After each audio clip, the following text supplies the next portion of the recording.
તો એના તાહેર સાહેબ ને કીધું 10 દીધા તું કરી આમ મન માર પેદા ही था આથી કરી અહીં ગંદા લાઈન મગદા એના કીધું સરપંચ ને કીધું 10 દીધા મને આને આલજો એને કોઈ ફાયદો થતો ન દેખો સરપંચ સાહેબ નુકસાન સોનું બકરીનું સ્કૂલ નું નામ પાડ્યું ને પાર દેર થઈ ગયું કે હે માતા પિતાઓ તમે દેર ખંડાડવા વાળા है તમે દેર ના માલિક है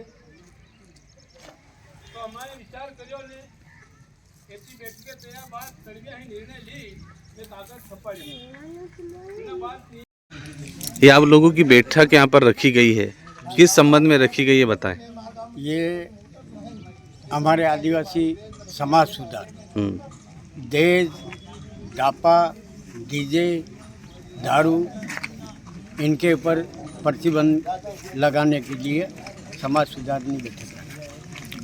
अच्छा ठीक है। कितने गांव के लोग यहाँ पर एकत्रित हुए थे? यहाँ हुए लगभग 5-6 गांव में हैं यहाँ पे। कौन कौन से गांव? 10 मोरियापाड़ा, मुजाल, रूपारेल, बेड़ावा, कलदेला, टिमरवाणी और नाल, भूतपाड़ा, इतने गाँव। क्या निर्णय लिया गया है? सामाजिक बैठक की गई है, 10 गांव के लोग इकट्ठे हुए, क्या क्या निर्णय लिया बताएं।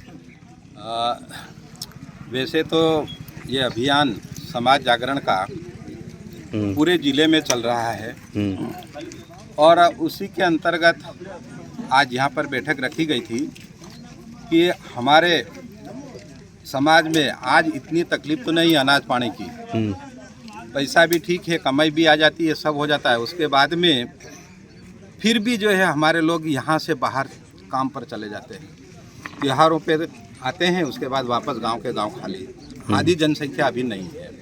तो उनके मुख्य कारण जब देखे जाते हैं तो अनाप शनाप जो खर्चा होता है शादियों में, अनेक अलग रीति रिवाज, दारू डीजे, उनसे हमारी परंपराएं नष्ट हो रही, पैसा बर्बाद हो रहा और ममेरा नोतरा, इन कारणों से जो है लोग हमारे बाहर चले जाते हैं और कर्जवान हो रहे हैं दिने दिने, जबकि विकास होना चाहिए, आगे आना चाहिए, ऐसा नहीं हो पा रहा है। इन चीज़ों को लेकर ये समाज जागरण का अभियान था। आज यहाँ 10 गांव के लोग थे, इसमें ये निर्णय हुआ है कि दहेज जो हमारा 5-5 लाख रुपए झाबुआ के उधर पारा राणापुर तरफ 10-10 लाख रुपए ये था, तो सारे जिले के तड़वी पटेल इकट्ठे हुए, करीब 688 पटेल थे और सब ने मिलकर ये निर्णय करा कि भाई सब दूर पूरे जिले में भील एक ही समान है, सारे भील है, आदिवासी एक समान है, तो एक समान नियम बनाया जाए। 1 लाख रुपया लेंगे बेटी की शादी का और 1 किलो चांदी लेकर शादी हम करेंगे।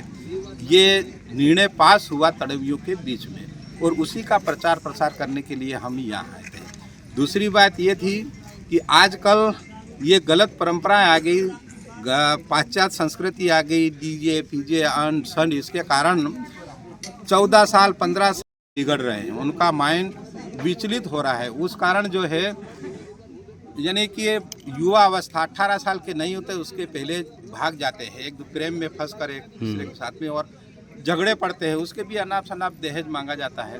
तो वो भी जागृत किया जा रहा है कि भाई देखो बच्चे बच्ची समझते नहीं हैं, लेकिन ऐसा हो जाता है तो उनको आपस में समझ के ये सारे निपटारे कम पैसे में कर लो, या फिर नाबालिग है उसको वापस जैसे बच्ची आती है उसको तत्काल भेज दीजिए, दोबारा आ जाती है तो 5-5 बैठ के निर्णय करके उसको भेजना, क्या करना वो निर्णय करिए, नहीं तो पुलिस में सुपुर्द कर दीजिए। और क्या क्या प्रतिबंधित किया गया है इसमें? इसमें प्रतिबंधित दारू शादी में जो पक्का पिलाते हैं वो बिल्कुल बंद है, कच्चा दारू उसके ऊपर छूट है, धार वगैरह दी जाती है, रीति रिवाज का करना है। उसके बाद में डीजे पूरी तरह से प्रतिबंध करने का निर्णय लिया गया है। अच्छा ताहिर जी, जैसे डीजे प्रतिबंधित रहेगा तो किस तरह से मनाई जाएगी शादी, उसका क्या विकल्प है? ढोल मांदल, ढोलकी, कुंडी, थाली, जो परंपरागत वाद्य यंत्र है, और कोई चाहे तो बैंड बाजे बजा सकते, क्योंकि उनमें अश्लील गीत नहीं है। अच्छा, ये गीत ऐसे हैं अश्लील,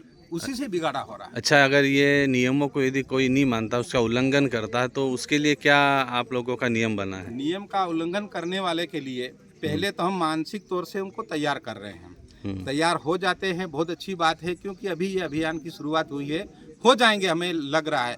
और नहीं तो हम गांव में 15-20 लोगों की समिति बना रहे हैं तड़वी के नेतृत्व में, वो कंट्रोल करेंगे।